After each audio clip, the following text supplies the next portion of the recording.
Jenderal, terkait dengan hari ini sudah mulainya jam kerja untuk tim Satgas PKH, sampai sejauh mana untuk penertiban yang dilakukan di Kota Waringin Barat? Ya, jadi kita bekerja profesional saja sesuai dengan tugas pokok kita.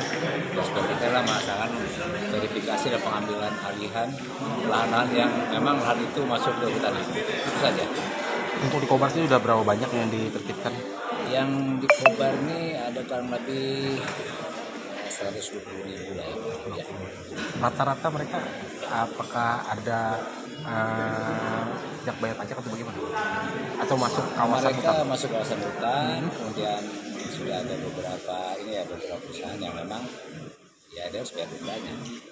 Itu kisarannya berapa denda? Nah ini belum kami ini kan. Untuk lahan yang masyarakat sendiri bagaimana nanti? Rakan masyarakat nanti sedang kita diskusikan ya, karena mungkin masyarakat itu dia lahan lah, itu lahan masyarakat, nanti kita diskusikan. Apakah ada batasan-batasannya? Ada. Apa-apa ya? Nanti nggak bisa di sini ya. Terima kasih Jenderal dan tim PKH dari bentukan Bapak Presiden Prabowo ini, mungkin sebagai kepala daerah bagaimana menyikapinya? Ya, yang pasti kita karena ini memang sudah petunjuk ya dari atensi pimpinan, terutama mereka juga hadir di sini atas perintah Bapak Presiden langsung ya, karena ini adalah tim yang dibentuk oleh Bapak Presiden. Intinya kita di daerah menerima dalam konteksnya bahwa apa tujuan dan misi mereka tadi juga sudah dijelaskan. Ya, salah satu sasarannya penertiban kawasan hutan yang ada di Kota Waringin Barat. Masalah hal-hal teknis yang lain itu kan di luar dari konteks kita selaku pemerintah daerah, tapi kami intinya pemerintah daerah membuka diri ya. Kalaupun kita dibutuhkan untuk menyampaikan, termasuk tadi kita kan ada rapat koordinasi, mereka juga ingin mendengar masukan-masukan dengan tim PKH Satgas kawasan ini datang ke Waringin Barat, kira-kira apa yang perlu mereka juga jadi bahan masukan untuk mereferensi lah kayak gitu kan, aturan nanti yang berkenaan dengan pengamanan aset ini. Jadi banyak tadi hal-hal yang sudah disampaikan. Ya tentunya kita pemerintah daerah tinggal menunggu saja ya hasil akhirnya nanti seperti apa tim PKH ini bergerak. Tapi saya harap masyarakat tetap tenang, bekerja seperti biasa kayak gitu kan. Jangan mudah dihasut ya. Siapa tahu ini ada provokasi atau apa, seolah-olah kan ini menimbulkan riak ketidakenakan terutama dari sisi keamanan. Ya harapan kita masyarakat tetap seperti biasa. Jadi bekerja seperti biasa, tidak usah ada hal-hal yang nggak kita inginkan lah seperti itu. Harapan seperti itu. Mungkin ada himbauan Bu yang selama ini dengan ada turunnya tim ini merupakan salah satu gencarnya si Indonesia gitu.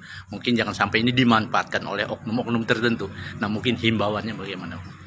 Ya tadi yang kami sampaikan himbauan kepada masyarakat untuk proaktif lah ya.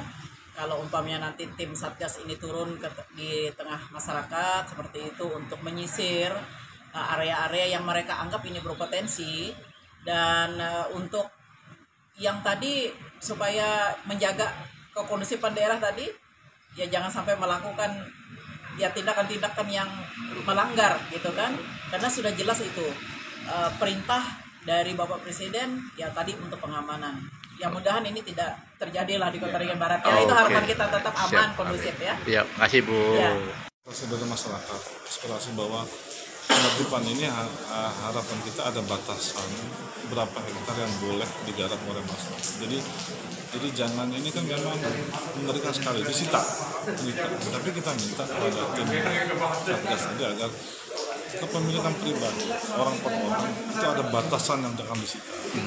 Jangan sampai karena ketidaktahuan masyarakat itu berada di kawasan, tapi oleh pemerintah oleh Satgas diambil. Nah kita minta itu, tapi alhamdulillah tadi tanggapan dari Mayor Jenderal Isman itu akan ada batasan nanti. Jadi masyarakat pemilik kebun pribadi di kawasan hutan nanti ada batasan yang tidak akan disita. Tapi selebih dari batas itu akan disita. Batasnya berapa? Kita belum dikasih tahu. Maka tadi saya sempat bertanya langsung ke Satgas, batasannya berapa untuk kebun pribadi. Kalau yang sebenarnya koperasi terus pemilik modal besar itu semua tetap dalam. Jadi intinya ya ini bagus buat daerah. Jadi kita akhirnya bisa punya data konkret berapa luasan perkebunan di Toba. Selama ini kita berpatokan cuma di HGU. Di luar HGU kita tidak tahu. Jadi sekarang sudah lengkap semua. Jadi ini kita tersita 1 juta lebih. Di Kalteng sekitar 426 ribu. Di Kobar mungkin 200 ribu ya. Itu dulu. Yang penting ini kita berjuang buat masyarakat agar perkebunan pribadi masyarakat jangan sampai disita. Ya. Nah, ini sifatnya penertiban atau penindakan atau pembenahan. Ini sifatnya ini penertiban. Oh, penertiban. Jadi nanti yang memang masuk ke dalam kawasan akan dikelar. Nah, kemudian akan dikuasai oleh negara. Nah, tapi kalau beberapa perusahaan yang mungkin sifatnya mereka selama ini belum bayar pajak, diminta untuk bayar pajak dulu baru boleh akses. Jadi ada negosiasi, masih ada jalan keluar. Ada solusi gitu ya. Ada solusi terakhir. Tidak langsung di situ. Oh, gitu. Makasih.